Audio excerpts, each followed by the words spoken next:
9절부터 12절입니다. 14절 신명기 4장 9절부터 14절 구약성경 266쪽입니다.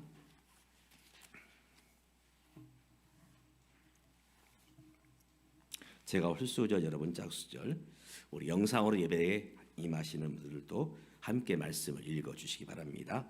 오직 너는 스스로 삼가하며 내 마음을 힘써 지키라. 그리하면 내가 눈으로 본 그 일을 잊어버리지 말라.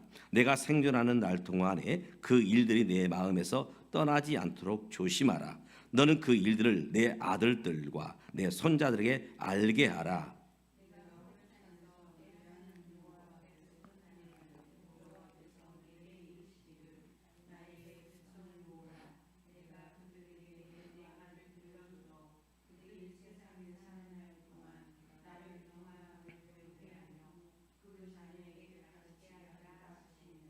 너희가 가까이 나와서 산 아래에 서니 그 산에 불이 붙어 불길이 충천하고 어둠과 구름과 흑암이 덮었는데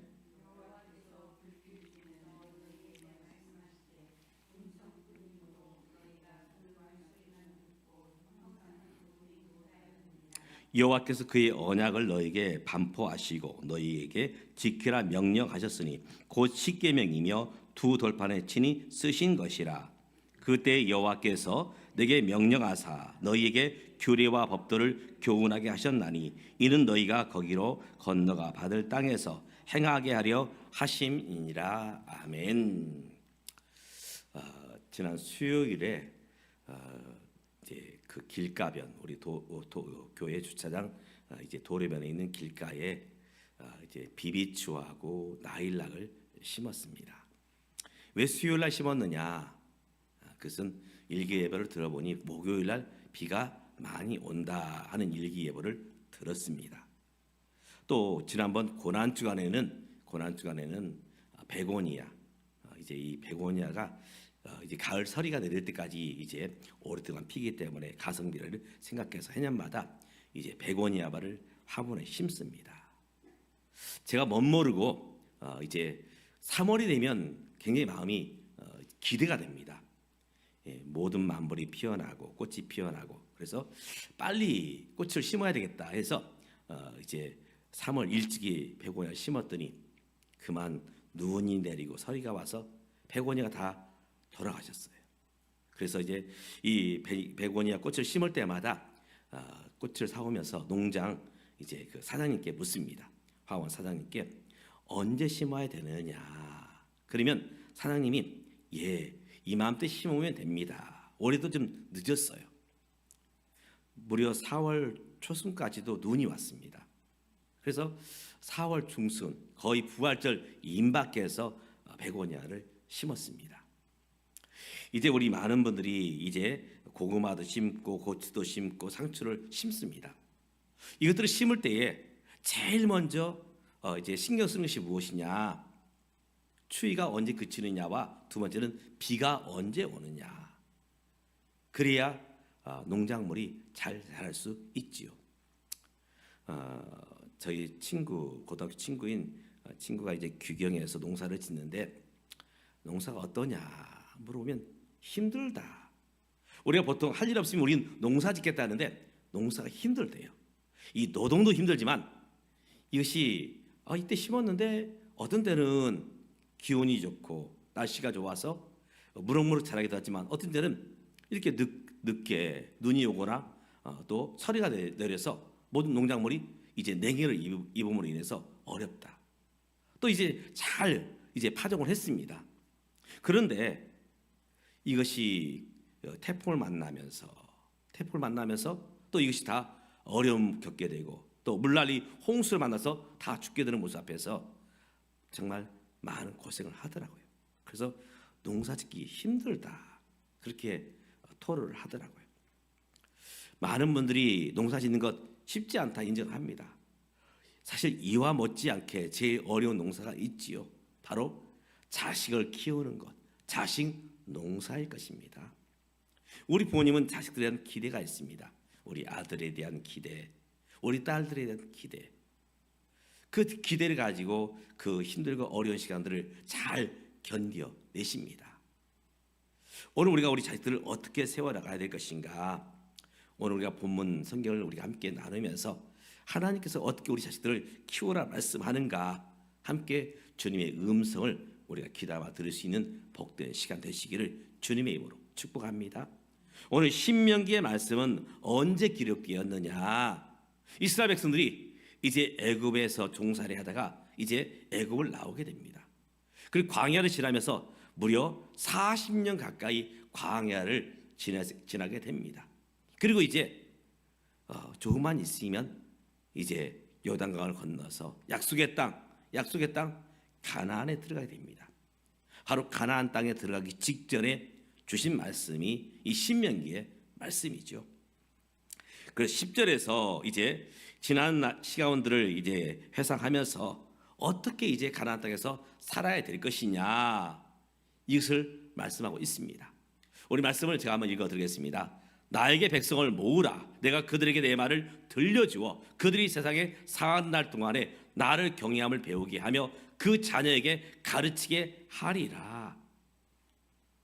오늘 하나님은 하나님의 사람 모세를 부르시고 이제 백성들을 모으라 말하고 있습니다. 그러면서 십계명을 주신다. 십계명. 이 십계명을 주실 때 하나님 단순히 10가지 어떤 법조항, 어떤 10가지 지켜야 될 것, 이것만을 말하는 것이 아닙니다. 이 십계명을 한마디로 말하면 하나님을 어떻게 섬길 것이냐, 하나님을 어떻게 경외할 것이냐, 이것을 알려주고 있지요. 우리가 살아가면서 많은 지식들이 필요합니다. 많은 지식들. 그래서 자격증을 따기도 하고, 또 어떤 아이들은 이제 대학을 졸업하기도 하고 대학원을 나오기도 하고. 그런데 물론 그것도 중요합니다. 자격증도 필요하고 어떤 학력도 필요합니다. 그러나 가장 중요한 지식이 있습니다. 그것이 어떤 지식이냐? 하나님을 아는 지식입니다. 하나님을 아는 지식. 하나님을 모르면 그 삶이 아무리 자격증을 수십 개 가지고 있고 또 대학원을 나왔다 할지라도 그가 이 땅에 살면서 어떻게 살아야 되는지 삶의 이치를 깨닫지 못하게 되는 것입니다. 이 땅에서 가장 지혜롭다고 이제 이야기하고 있는 지혜왕 솔로몬, 바로 그는 인생의 말년에 이제 이 잠언서와 전도서의 말씀을 기록하면서 가장 중요한 지식이 뭐냐? 가장 중요한 지식이 뭐냐? 바로 그것은 하나님을 아는 것이다. 하나님을 경외하는 것이다. 바로 하나님을 경외할 때 하나님 그 삶 가운데 복을 주신다는 것입니다. 제가 우리 자녀들에게도 늘 얘기하는 것이 있습니다. 부모는 기도할 뿐이야. 부모는 응원할 뿐이야. 부모는 잠깐 도와줄 뿐이야. 너를 축복하시고 너를 잘되게 하신 분은 누구냐? 바로 우리 인생의 주인 되시며 우주 만물을 창조하신 하나님이시다. 하나님께서 복을 주셔야 비로소 그 복을 누리게 되는 것이다 말씀하고 있습니다. 그렇기 때문에 우리는 늘 하나님 경외하기를 우리 아이에게 가르쳐야 됩니다. 어떤 분은 이렇게 말합니다. 이제 제가 나이가 먹고 우리 자녀들도 나이가 먹어서 듣지 않아요. 그럴 수 있습니다. 그렇다 할지라도 우리 자식들에게 하나님 경외하기를 계속해서 가르쳐야 됩니다. 어거스틴이라는 분이 있었습니다. 어거스틴. 이분이 처음부터 예수를 잘 믿은 게 아닙니다. 젊은 날 이 어거스틴은 방탕하는 삶을 삽니다. 하나님을 떠나서 이제 우상을 섬기기도 했고 또 사생아를 낳기도 했고 정말 누가복음에 나오는 것처럼 탕자처럼 삶을 살았습니다. 그런데 그를 위해서 끊임없이 기도하며 하나님을 섬길 것을 권했던 그 어머니가 있습니다. 모니카는 어머니. 비록 아들이 그릇된 길로 갔지만 그때도 실망하지 않고 포기하지 않고 끝까지 기도했던 기도의 어머니 모니카가 있었기 때문에 바로 어거스틴이 하나님께 돌아오게 되고 이제 고대 교회를 아름답게 세우는 지도자로 세워지게 됩니다. 오늘 저와 여러분이 우리 하나님께 주신 우리 자녀들을 포기하지 말고 기도하며 하나님 경외하기를 가르치는 우리 모든 부모님이 되시기를 주님의 이름으로 축복합니다. 아멘. 그럼 우리가 구체적으로 자식들을 어떻게 가르치고 키워야 될 것인가? 오늘 먼저 하나님 경외하는 법을 가르쳐야 됩니다. 하나님을 경외하는 법. 이 땅에서 우리가 아이들을 이제 키울 때에 제일 먼저 알려줘야 할 것이 있습니다. 하나님입니다. 하나님. 보통 우리가 아이가 이제 젖을 떼고 이제 옹알이를 하고 이제 첫 마디 아빠, 엄마 이렇게 부를 때 우리 모든 부모는 모든 것을 다 가진 것 같아요. 나보고 아빠라 불렀어. 나보고 엄마라 불렀어. 히브리인들, 이 유대인들은 자식이 이제 젖을 뗄 때, 아이가 이제 옹알이를 할 때 아이들에게 맛있는 과자를 만들어 줍니다. 그리고 거기에 꿀을 발라요. 그리고 그 과자를 어떻게 만드느냐? 여호와 하나님의 이름을 과자로 만들어서 거기다 꿀을 발라서 아이들 입에 넣어줍니다. 그러면서 그 아이를 교육합니다. 얘야, 내가 하나님을 알아야 된다. 하나님을 알면, 하나님을 경외하면 하나님께서 너에게 복을 주신다. 그저 아빠, 엄마를 했다? 아닙니다. 아빠, 엄마 이전에 누굴 알아야 되느냐? 바로 인생의 주인 되시며 생명의 주인 되시며 역사의 주인 되신 하나님을 알아야 된다. 하나님 경외하는 법을 가르쳐 줍니다. 그래서 10절에서 우리 함께 읽었던 말씀, 바로 내가 그들에게 내 말을 들려주어 그들이 세상에 사는 날 동안에 나를 경외함을 배우게 하며 그 자녀에게 가르치게 하리라. 먼저 누가 하나님을 알아야 되느냐? 부모가 예수를 믿고 부모가 하나님을 알아야 됩니다. 그리고 그것을 가지고 자녀에게 가르치라는 것입니다. 부전자전. 부모님을 닮아가는 것이 자식이죠. 부모님을 닮는 것이 자식입니다. 바로 그 자식의 믿음은 부모 이상을 뛰어넘지 못합니다. 그렇기 때문에 우리 자녀들에게 삶으로 하나님을 어떻게 경외해야 되는가를 알려줘야 됩니다. 사사기 이제 마지막 때에 보면 그 당시 지도자가 누구였느냐? 엘리란 분이 나옵니다. 엘리. 오늘날 말하면 이 엘리 사사는 목사님입니다. 목사님. 근데 그 목사님의 아들에게는 두 아들이 있었습니다. 홈리와 비느하스. 성경은 홈리와 비느하스에 대해서 이렇게 이야기하고 있습니다. 엘리의 아들들은 불량자라 하나님을 알지 아니했다 말하고 있습니다. 그들은 모태신앙일 수 있습니다. 교회에서 자랐어요. 그런데 하나님을 알지 못했고 불량자였다 말하고 있습니다. 바로 그들의 삶의 모습 가운데 무엇이 없었느냐? 하나님을 경외함이 없었습니다. 바로 이 하나님을 경외함의 가장 표현은 무엇이냐? 예배입니다. 예배. 바로 예배를 소홀히 하고 예배를 함부로 했던 바로 홈리와 비느하스. 심지어는 하나님께 드려야 될 이제 제물을 자기들이 다 빼앗아 자기의 양식거리를 삼습니다. 심지어는 이제 성전에서 성막에서 일하는 여인들과 함께 못된 짓을 하게 됩니다. 결국 하나님은 이 엘리의 두 아들들을 이제 하나님께서는 징계하시기로 작정을 하셨지요. 그 결과가 어떠했느냐? 그 결과가 이 홈리와 비느하스는 전쟁터에서 그만 죽임을 당하고 맙니다. 싸우다가 결국은 죽음 앞에 서게 돼요. 이 소식을 들은 엘리, 그는 아들들이 죽었다는 소식을 듣고 그만 그 충격 때문에 의자에서 엎어져서 목이 부러져 죽게 됩니다. 엘리가 놓친 부분이 있습니다. 그 아버지로서 무엇을 놓쳤느냐? 하나님 경외하는 법을 알려주지 못했습니다. 자식들이 잘못된 길로 갈 때에, 하나님을 올바로 섬기지 못할 때에 엘리는 그들에게 꾸짖지 못했고 그들을 하나님 경외하는 법을 일깨우지 못했습니다. 왜 그랬느냐? 성경이 이렇게 표현하고 있습니다. 하나님보다 아들들을 더 귀하게 여겼다. 하나님보다 아들들을 더 귀하게 여겼기 때문에 그들을 제대로 말씀으로 훈계하지 못했고 하나님 경외하는 법을 알려주지 못했던 것입니다. 오늘 우리 부모님들이 좋은 대학 사실은 여의치 못해서 보내지 못할 수 있습니다. 그러나 가장 우리가 해야 될 일이 무엇이냐? 하나님을 아는 법을 알려줘야 됩니다. 하나님 경외하는 법을 알려줘야 됩니다. 그것이 우리 자식을 아름답게 이끌기 때문에, 하나님의 축복을 누릴 수 있기 때문에 우리가 하나님 경외하는 법을 알려주는 그런 모습 가운데 우리 자녀들을 지도해야 될 것입니다. 오늘 우리 모든 부모님들이 우리 자녀들에게 하나님 경외하는 법을 알려주는 믿음의 부모가 될 수 있기를 주님의 이름으로 축복합니다. 아멘. 두 번째로 우리 부모 된 자가 해야 될 일이 있습니다. 마땅히 갈 길과 해야 할 일을 가르치는 것입니다. 출애굽기 18장 20절에 보면 이렇게 말씀을 증가하고 있습니다. 그들에게 율례와 법도를 가르쳐서 마땅히 갈 길과 할 일을 그들에게 보이라. 사람은 마땅히 갈 길이 있어요. 또 가지 말아야 될 길이 있습니다. 해야 할 일도 있습니다. 또 하지 말아야 될 일이 있어요. 누가 철들었느냐? 이 철들었다는 것은 바로 이것입니다. 이치를 분별할 수 있는 지혜가 있는 것. 내가 이 길은 가야 돼.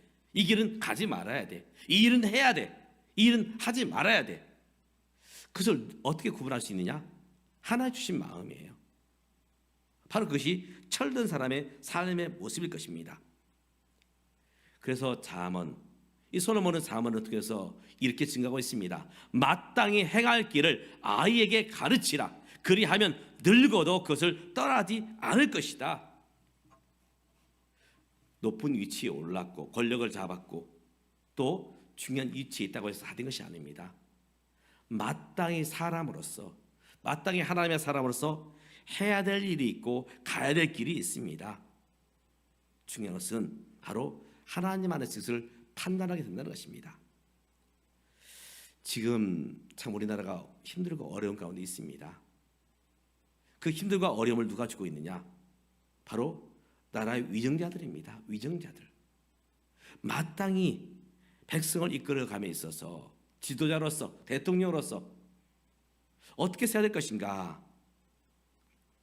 바로 그 속에서 판단해야 될 텐데 참 안타까운 그런 모습을 보게 됩니다. 옳은 길로 판단하고 옳은 길로 가야 되는데 그렇지 못한 모습을 볼 때에 참 염려가 되지요. 중요한 것은 우리 자녀들에게 마땅히 가야 될 길, 마땅히 행해야 될 길을 우리가 알려주어야 된다는 것입니다. 바로 그것은 부모님의 삶밖에 없어요. 부모님이 어떻게 살아가시느냐, 그것이 우리 아이에게 보여집니다. 원종수 권사님이 계셔요. 이분은 이 암의학계에서 권위자입니다. 이분은 여자분은 아니고 남자입니다. 이분이 서울대를 나오셨고 서울대학원을 나오셨어요. 이제 의대를 졸업하셨는데 이분이 이제 서울대학원까지 나오시고 미국에 가서 박사학위를 받으시고 이 암 분야의 권위자입니다. 이 어머님은 이제 남편을 먼저 떠나보내고 혼자서 아이를 키웁니다. 힘들죠. 이제 6.25 동란이 끝나고 나서 이제 아이를 키워가는 것, 남편 없이 키워가는 것 힘들었습니다. 근데 새벽마다 이제 종수를 데리고, 어린 종수를 데리고 교회에 나가십니다. 그러면 이 어린 원종수는 주무셔요. 잠을 잡니다. 잠 부족하지요. 그래도 그 종수를 데리고 거기서 기도를 하십니다. 나중에서 어머님이 그 신앙을 이 원종수 이제 아이가 깨닫게 되고 그대로 따라하게 됩니다. 그런데 놀라운 것은 그 원종수에게 하나님께서 은혜를 주시는데 어떤 은혜를 주셨느냐?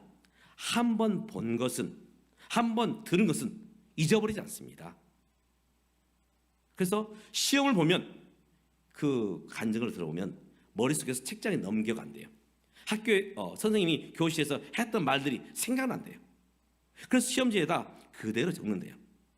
그래서 1등을 한 번도 놓친 적이 없다. 이 지혜를 누가 주셨느냐? 하나님이 주신 것입니다. 바로 하나님 말씀 안에서 그가 따라갈 때에 하나님 그에게 지혜를 허락해 주신 것이죠. 우리 아이들에게 마땅히 행해야 될 길, 마땅히 가야 될 길을 알려주는 것, 바로 그것이 우리 부모님 된 자의 바로 삶의 모습일 것입니다. 오늘 우리 부모님들이 우리 자녀들에게 마땅히 가야 될 길을 알려주며 마땅히 행해야 될 것을 알려주는 우리 모든 믿음의 부모가 될 수 있기를 주님의 이름으로 축복합니다. 아멘. 세 번째는 우리 아이들을 축복해야 됩니다. 자녀들을 늘 축복해야 돼요. 우리 대부분 부모님들의 이제 기도의 내용을 들어보면 사실 자식에 대한 기도입니다. 하나님 우리 아들 복 주시옵소서. 우리 딸 하나님 복 내려 주십시오. 축복 기도. 믿음의 모든 선지들이 그랬습니다. 창세기에 보면 이제 그 믿음의 족장들이 자식들을 기도하는데 창세기 27장에 보면 이삭이 에서와 야곱을 놓고 축복하며 기도하지요. 또 창세기 48장부터 49장에서 보면 야곱이 12 아들들을 놓고 그들의 또 자식들인 손주들을 놓고 축복하며 기도합니다. 사실 이것이 중요합니다. 하나님께서 부모에게 바로 축복권을 주셨습니다. 축복권. 우리가 계속해서 우리 자녀들을 축복하며 기도해야 됩니다. 하나님 우리 아들을 축복해 주세요. 하나님 우리 딸을 축복해 주세요. 우리 손주들을 축복해 주세요. 이것이 바로 우리 부모된 자가 해야 될 일인 것입니다. 중국에 가면 20m가 넘는 큰 대나무가 있다고 합니다. 20m. 우리나라에도 보통 15m 되는 많은 대나무가 있습니다. 대나무의 이제 습성은 처음에 이제 그 싹이 나올 때에 처음에 5년은 나오지 않는 것입니다. 분명히 심었는데 나오지 않아요. 그럼에도 불구하고 계속 물을 줘야 된답니다. 5년이 지나고 이제 6년째 되면 거기서 죽순이 나오는데 그것이 부쩍 금방 커간다는 것입니다. 그래서 20m에 이르고 더 크게 자란 대나무도 있다는 것입니다. 우리 아이들이 그렇습니다. 우리 아이들 금방 자라요. 우리 부모가 해야 될 가장 중요한 일은 바로 축복 기도하는 것입니다. 그렇기 때문에 우리 모든 부모된 자는 우리 자녀를 위해서 계속해서 기도하며 축복해야 될 것입니다. 이제 오늘은 어린이 주일입니다. 단순히 선물을 주고 과자를 주고 물론 그것도 중요합니다. 그러나 더 중요한 건 오늘 우리 자녀들을 어떻게 믿음으로 키워가야 될 것이냐. 우리 부모님이 완전할 수는 없지만 우리 부모님이 해야 될 일은 하나님을 경외하며 그 경외하는 법을 우리 자식들에게 알려주어야 됩니다. 또 함께 하나님의 사람으로서 마땅히 갈 길과 해야 될 일을 알려주는 그런 부모가 되어야 될 것입니다. 그리고 끊임없이 우리 자식들을 축복하며 기도할 때에 하나님 그들의 삶을 인도하사 그들의 삶을 통해서 하나님의 나라, 하나님의 영광이 아름답게 드러나게 될 것입니다. 이 농사에서 함께 수고하며 우리 자식들을 믿음으로 잘 키워내시는 저와 여러분 되시기를 주님의 이름으로 축복합니다. 기도하겠습니다. 하나님 아버지, 오늘 우리들 이 땅에 태어난 것 부모님이 계셨습니다. 또 그 부모님 이전엔 또 그 부모님들이 계셨습니다. 이렇게 해서 우리가 이 땅에 태어났습니다. 하나님, 이제 오늘 우리들도 또 자녀들을 키울 때 어떻게 우리 자녀들을 키워야 될지 오늘 주신 말씀을 따라서 내가 먼저 하나님을 경외하며 그 경외하는 법을 우리 자녀에게 알려주게 하옵시고 또 내가 먼저 해야 될 일과 갈 길을 깨달아 알게 하사 그것들을 등에 감당케 하시며 또 우리 자녀들도 바로 이런 모습 가운데 마땅히 가야 될 길, 마땅히 행해야 될 일들을 저들이 보고 배울 수 있도록 도와주시옵소서. 그리고 특별히 끊임없이 우리 자식들이 잘 되기를 기도하는 축복을 하는 우리 모든 부모가 되게 도와주시옵소서. 그래야 우리 자식들을 통해서 하나님의 나라가 이루어지고 하나님의 영광이 드러나게 하옵소서. 우리 교회에 자라는 모든 자녀들을 축복합니다. 또 우리 모든 가정들을 축복합니다. 하나님의 뜻이 이루어지며 하나님의 영광이 나타나는 우리 모든 믿음의 가정들 되도록 하나님 축복해 주시옵소서. 예수님의 이름으로 기도드리옵나이다. 아멘. 우리 찬송가